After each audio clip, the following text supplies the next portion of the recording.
Shut your fucking mouth, you fucking piece of shit. Try me, you wankers. Fucking try me. If I could name only one thing that bothers me more than anything else in the world, it would have to be sexism.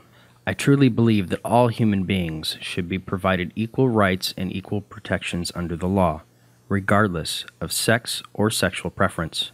Recently, AngryAussie uploaded a video showing his disgust for female circumcision. Any sort of practice around female genital mutilation of young girls, it's child abuse. I thought this was particularly interesting because he uploaded a video several months back where he had a woman speaking poorly of men who had not been circumcised. And if your partner has only previously been used to unhygienic, uncircumcised men, it will be hard for her to get used to a cock with, for her, normal odours and flavours. In the meantime, grate some Parmesan cheese and wrap some free-range deli ham around your dick. I added a comment explaining that the foreskin of the male penis is in fact the most sensitive part and was demonstrated in a study published in the British Journal of Urology in 2007 called Fine Touch Pressure Thresholds in the Adult Penis. He removed my comment and blocked me. Any fucking wanker who wants to jump in and go, oh, male circumcision is just as bad. Shut your fucking mouth, you fucking piece of shit. Anyone who tries to hijack comment threads with that shit, block, delete in a fucking heartbeat. Try me, you wankers. Fucking try me. AngryAussie has every right to say whatever he wants and to block and remove comments if he wants to, but I also have the right to make a video reply, whether he chooses to accept it or not. And when I see this kind of extreme sexism, I cannot stand by and let it go unchallenged. If AngryAussie knew he was right in his position, he wouldn't have resorted to removing comments and blocking people. Block, delete in a fucking heartbeat. Try me, you wankers. Fucking try me. So let's get right down to the issue. Why do some people assume female circumcision is evil and male circumcision is good? I'm going to go through a list of the most common arguments and refute them, but let me start with what the actual reason is, and we can play semantics later. At the heart of it, it's simply pure sexism, with an appeal to tradition and an appeal to popularity to back up this sexist stance. Sexists often think of men as tough and not in need of protection, and women as delicate and in need of special protection. So let's go over the most common arguments. When men are circumcised, they aren't losing anything important. This could not be more incorrect. The foreskin of the penis has the most densely packed concentration of nerve endings on the entire penis. Virtually all of the fine touch nerve receptors are located on the foreskin, and so without it, the man can no longer sense fine touch genitally.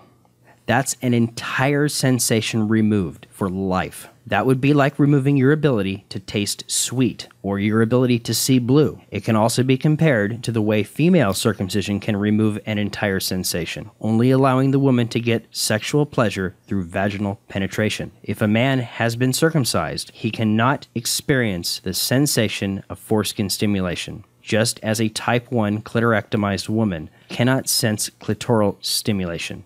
Both now require penetration or other means of strong pressure sensation.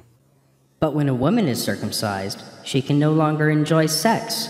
This is simply not true. You will not hear this from circumcised women in Africa and in the Middle East. You will only hear this repeated in Western culture. It's incorrect. A female circumcision can reduce pleasure, like male circumcision, and it can remove important sensations, like male circumcision, but it does not completely remove the ability to enjoy sex in most cases, just like male circumcision. But female circumcision is designed to reduce pleasure, and male circumcision isn't. This claim always amuses me, because it speaks to the lack of historical understanding. Male circumcision was first medicalized and popularized in Western culture as a means to stop masturbation, because they knew it reduced pleasure. Even as late as 1969, male circumcision was still promoted in the medical community as a cure for masturbation. As soon as it was better understood that masturbation was not harmful, that argument disappeared. But the practice, which started to try and curb masturbation, didn't go away.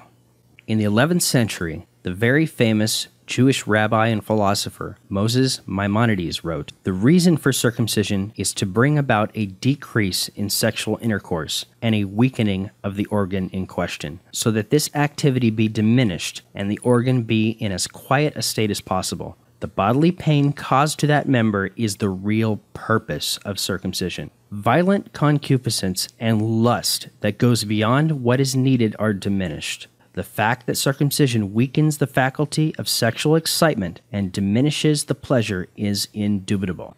But with female circumcision, they sew the vagina shut. That's called infibulation, and it's one of the least common forms of female circumcision. Just because it's rare doesn't make it right, but don't make the mistake in assuming that female circumcision requires infibulation. But male circumcision has health benefits. Female circumcision doesn't have health benefits. The male and female structures both develop in utero from the same parts.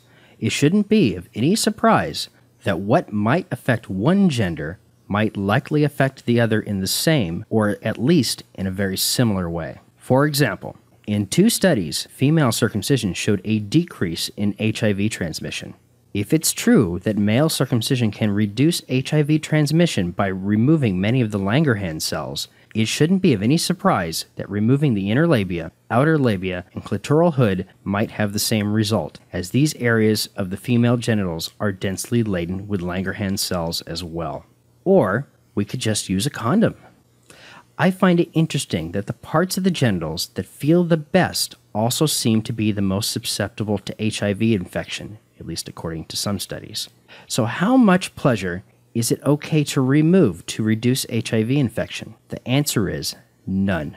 Unless we're talking about adults giving informed consent to remove parts of their own genitals, children don't have the voice to make that kind of decision. But if boys aren't circumcised, they'll get stuff under there. You would think this argument would only be made by male virgins who've never seen a vagina in real life before. The female vagina has many more folds of skin and produces much more moisture. If the folds of the vagina are not washed regularly, a fluid called sebum can collect with the shedding of dead skin cells.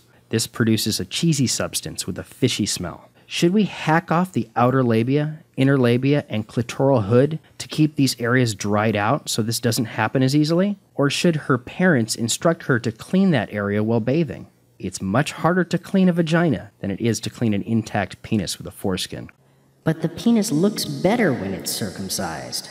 That's a matter of opinion, and it's almost exclusively held by those who live in circumcised cultures. Many female porn stars get labiaplasty, and some even get their clitoral hood removed. This is their right as adults, but it would be illegal to perform a labiaplasty or a hoodectomy on a newborn baby girl. That kind of cosmetic surgery has to be left to the owner of those parts. These are not birth defects that require intervention. Every girl is born with a labia and a clitoris. Additionally, every boy is born with a foreskin. Any fucking wanker who wants to jump in and go, "Oh, male circumcision is just as bad." Shut your fucking mouth, you fucking piece of shit. Anyone who tries to hijack comment threads with that shit, block, delete in a fucking heartbeat. Try me, you wankers. Fucking try me. I would suggest that you stop making assumptions and do your research before stating opinions, especially while screaming them at the top of your lungs in a sexist fit of rage. Thank you for your time.